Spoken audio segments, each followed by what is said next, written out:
بسم اللہ الرحمن الرحیم۔ السلام علیکم ورحمۃ اللہ وبرکاتہ۔ محرم میں کیا کرنا چاہیے؟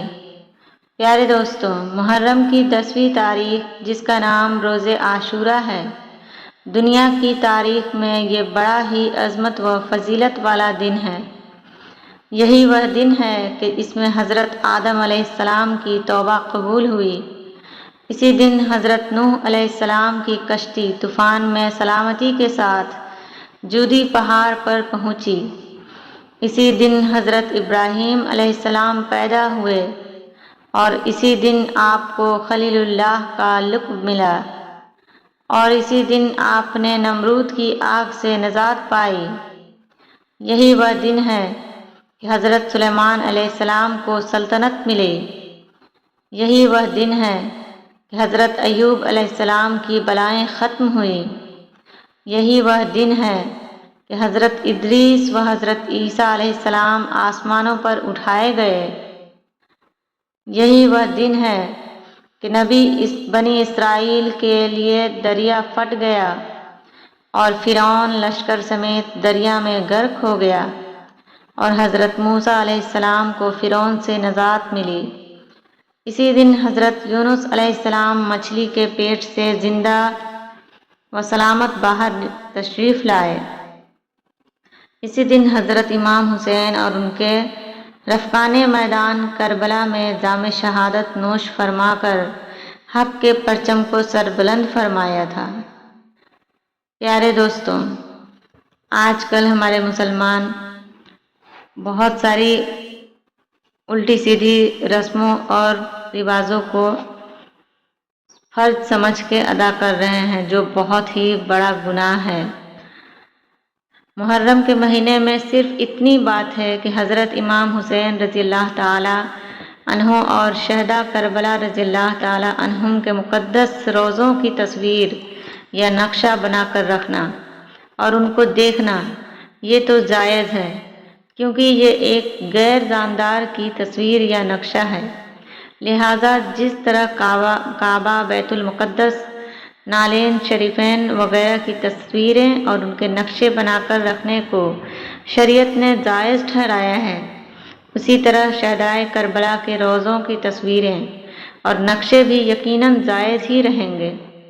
لیکن اس کے ساتھ ساتھ محرم کے مہینے میں جو بہت سی بدعتیں اور خرافاتی رسمیں چل پڑی ہیں، وہ یقیناً ناجائز اور گناہ کے کام ہیں۔ مثلاً ہر سال سینکڑوں ہزاروں روپے کے خرچ سے روضہ کربلا کا نقش بنا کر اس کو پانی میں ڈبو دینا یا زمین میں دفن کر دینا، جنگلوں میں پھینک دینا، یہ یقیناً حرام و ناجائز ہے۔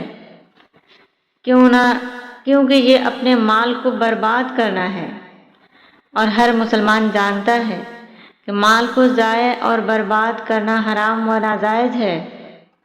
اسی طرح کی دوسری بہت سی خرافات و لغویات، مثلاً ڈھول تاشے بجانا، تازیوں کو ماتم کرتے ہوئے گلی گلی پھرانا، سینے کو ہاتھ یا زنجیروں یا چھڑیوں سے پیٹ کر اور مار مار کر اچھلتے کودتے ہوئے ماتم کرنا، تازیوں کے نیچے اپنے بچوں کو لٹانا، تازیوں کی تعظیم کے لیے تازیوں کے سامنے سجدہ کرنا، تازیوں کے نیچے کی دھول اٹھا اٹھا کر بطور تبرک چہروں، سروں اور سینوں پر ملنا، اپنے بچوں کو محرم کا فقیر بنا کر محرم کی نیاز کے لیے بھیک منگوانا، بچوں کو کربلا کا پیک اور قاصد بنا کر اور ایک خاص قسم کا لباس پہنا کر ادھر ادھر دوڑاتے رہنا، سوگ منانے کے لیے خاص قسم کے کالے یا سبز رنگ کے کپڑے پہن کر ننگے سر، ننگے پاؤں، گریبان کھولے ہوئے یا گریبان پھاڑ کر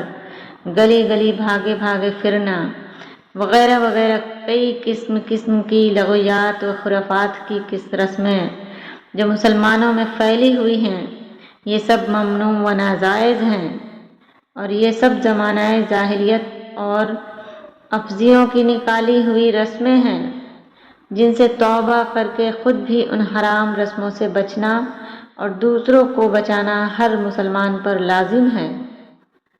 اسی طرح تعزیوں کا جلوس دیکھنے کے لیے عورتوں کا بے پردہ گھروں سے نکلنا اور مردوں کے مجمع میں جانا اور تعزیوں کو جھک جھک کر سلام کرنا، یہ سب کام بھی شریعت میں منع اور گناہ ہے۔